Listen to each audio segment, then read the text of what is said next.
बिस्मिल्लाहिर्रहमानिर्रहीम जी, आपका मेज़बान शकील हैदर आपकी खिदमत में हाजिर है और आप देख रहे हैं आपका पसंदीदा चैनल बका फैक्ट्स। अवामी मुस्लिम लीग के मरकज़ी रहनुमा शेख रशीद को जब गिरफ्तार किया गया था, उनकी गिरफ्तारी से कुछ देर पहले उनका एक बयान सामने आया था और उस बयान के अंदर उन्होंने कहा था कि पाकिस्तान के अंदर 20 दिन तक लोग सड़कों पर निकल आएंगे और सड़कों पर ऐसे निकलेंगे कि दुनिया जो श्रीलंका का इन्वायरमेंट बना था, माहौल बना था, उसको भूल जाएंगे और पाकिस्तानी कौम के पास ये आखिरी मौका है कि अगर वो अब अपने हकूक़ की जंग लड़ सकते हैं, अगर अपने मुल्क को बचा सकते हैं, अगर इस करप्ट माफिया से जान छुड़वा सकते हैं तो सड़कों पर निकल आए, मैदान में निकल आए। वरना फिर इस पाकिस्तान का जो ये हाल कर चुके हैं तो आने वाले 20 दिन के अंदर पाकिस्तान का हाल ऐसा हो जाएगा कि फिर आप लोग बाहर सड़कों पर निकलेंगे इनके खिलाफ, तब भी कोई फायदा नहीं होगा, क्योंकि ये दुबई भाग चुके होंगे, ये लंदन भाग चुके होंगे, ये अमेरिका भाग चुके होंगे, ये सऊदी अरब भाग चुके होंगे, ये जद्दा अपनी फैक्ट्रियों के अंदर घुस चुके होंगे, ये यूएई के अंदर अपने बड़े बड़े अपार्टमेंट्स के अंदर बैठ चुके होंगे और वहां पर टीवी के ऊपर बैठकर ये देखेंगे कि पाकिस्तान के साथ क्या हो रहा है, पाकिस्तान के हालात किस तरह के हैं,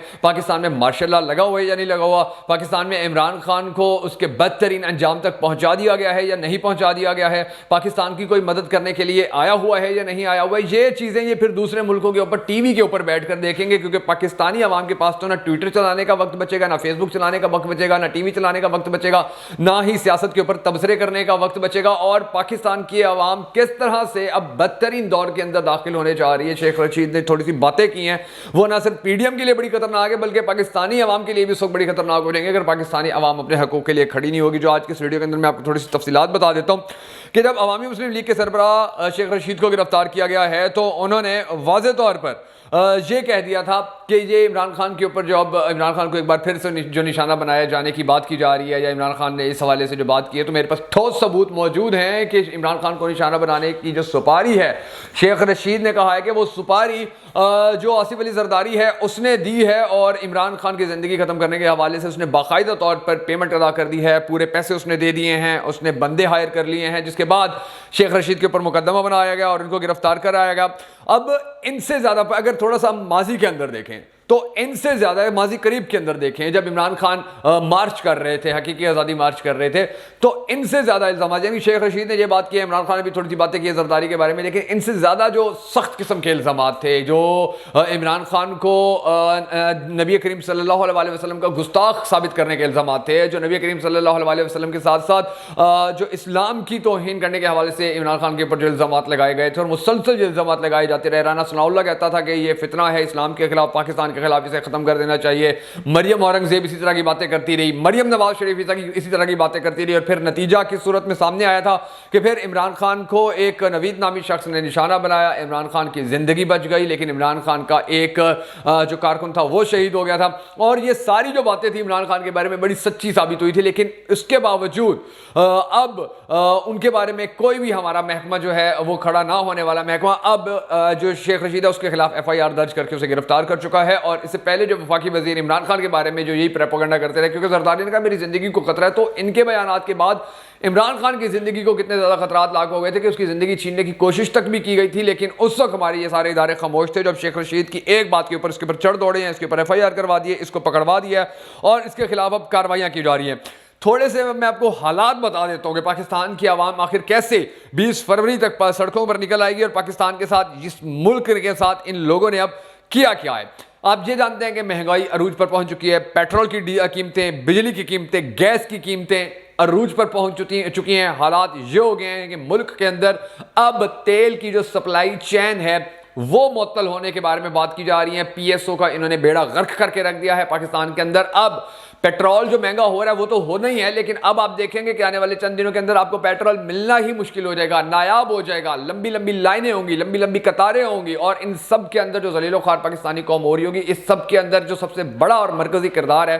वो हम सबको पता है कि जिसने इस इंपोर्टेड टोले को पाकिस्तान के ऊपर मुसल्लत किया और फिर पाकिस्तान को तबाह हाली के दहाने पर खड़ा करके उसने इस ख्वाहिश का इजहार किया, जी मैं तो गुमनामी की जिंदगी गुजारना चाहता हूं। उस शख्स का नाम अगर आपके ज़हन में भी है तो कमेंट सेक्शन के अंदर उसका नाम जरूर लिख दीजिएगा, जिसने पाकिस्तान को इस हाल में पहुंचा दिया है। बड़े बड़े मालियाती इदारे, बड़े बड़े आलमी इदारे कह रहे हैं कि पाकिस्तान के अंदर 50 साल का जो महंगाई का रिकॉर्ड है वो टूट गया। बच्चों के पीने का दूध आज कहीं से नहीं मिल रहा है सस्ता, बच्चों के खाने की अशिया महंगी हो चुकी हैं, अद्वियात महंगी हो चुकी हैं, सिलेंडर महंगे हो चुके हैं, सब्जियां महंगी हो चुकी हैं, फ्रूट्स महंगे हो चुके हैं। कोई ऐसी जिंदगी की ऐसी ज़रूरत नहीं है कि जो सस्ती रही हो या जो अब आम आदमी के बस के अंदर रही हो या वो खरीद सकता हो। तो ये जो हालात बनाए गए हैं یہ حالات اب مزید آگے آئیں گے، کیونکہ ایک جانب جو ایف بی آر ہے وہ اپنے 7 ماہ کے دوران جو ان کا ٹیکس کلیکشن کا ہدف تھا، جتنا انہوں نے ٹیکس اکٹھا کرنا تھا وہ اکٹھا کر نہیں سکے ہیں، کیونکہ لوگ ان کے اوپر اعتماد نہیں کرتے ہیں. ہمارے عمران خان کے اوپر لوگ اعتماد کرتے تھے، ٹیکس زیادہ دیتے تھے، پاکستان ٹھیک چل رہا تھا، ان کے اوپر اعتماد نہیں کرتے ہیں. تو پھر ان کو جب ٹیکس کلیکشن کے اندر اس طرح کے پرابلمز فیس کرنے پڑے ہیں، ان کے پاس ٹیکس کلیکشن سارا اکٹھا نہیں ہو رہا ہے، اور 9 فروری تک جو آئی ایم ایف کی ٹیم پاکستان آئی ہوئی ہے، جو وفد پاکستان آیا ہوا ہے، انہوں نے 9 فروری تک انہوں نے یہاں رہنا ہے، اور ان کے یہاں رہنے تک ان کی جتنے بھی انہوں نے سامنے شرائط رکھی ہوئی ہیں امپورٹڈ حکومت کے، انہوں نے وہ سب مانی ہے. اب اس کے اندر یہ ہے کہ جو بجلی کا ایک یونٹ ہے وہ 100 روپے سے اوپر تک جانا ہے، جو پیٹرول ہے اس کے اندر کل ملا کے 80 روپے تک کا اضافہ کرنا تھا، یہ ابھی 25-35 روپے کا جو اب اضافہ ہوا ہے، اس کے علاوہ ابھی یعنی کہ کل ملا کے 80 روپے تک کا اس کے اندر اضافہ کرنا ہے. اور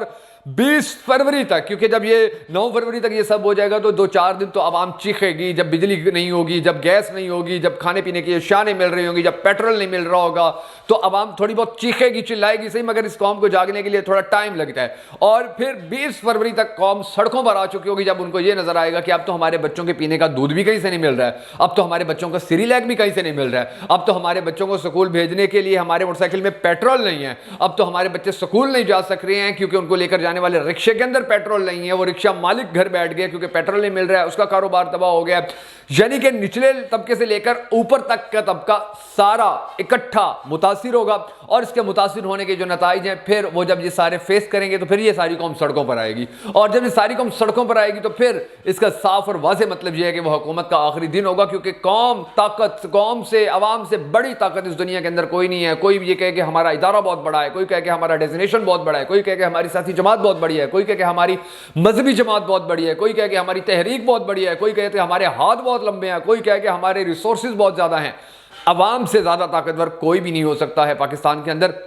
اور اب یہ عوام جب سڑکوں پر نکلے گی تو یہ سب بڑی بڑی طاقتیں جو ہیں یہ عوام کے آگے جھکنے پر مجبور ہو جائیں گی. اور اسی لیے اب آپ نے دیکھا ہے کہ اسی لیے یہ گرفتاریوں کا سلسلہ شروع ہو چکا ہے کہ عوام کے پاس کوئی لیڈر ہی نہ ہو. 20 فروری تک کے جو عوام کے ساتھ احتجاج کرنے کے لیے سڑکوں پر نکلے، شیخ رشید کو گرفتار کیا گیا ہے، عمران ریاض خان کو گرفتار کیا جا چکا ہے، اسد عمر کو گرفتار کرنے کی باتیں کی جا رہی ہیں، اور جو دیگر رہنما ہیں ان کو گرفتار کرنے کی باتیں کی جا رہی ہیں، کوششیں کی جا رہی ہیں، اور ہر صورت عمران خان کو بھی گرفتار کیا جائے گا. عمران خان کو گرفتار نہیں کریں گے تو ان کا پلان پورا نہیں ہو سکتا کہ عوام جو سڑکوں پر آنی ہے انہیں کس طرح سے ڈنڈے مارنے، جوتے مار کے گھروں میں واپس دھکیلنے. عمران خان اگر باہر ہوگا تو پھر یہ عوام کو واپس دھکیل نہیں سکیں گے، کیونکہ ان کو عوام کو نظر آ رہا ہوگا کہ ہمارا لیڈر ہمارے ساتھ کھڑا ہوا ہے. تو یہ جو تمام تر صورتحال ہے،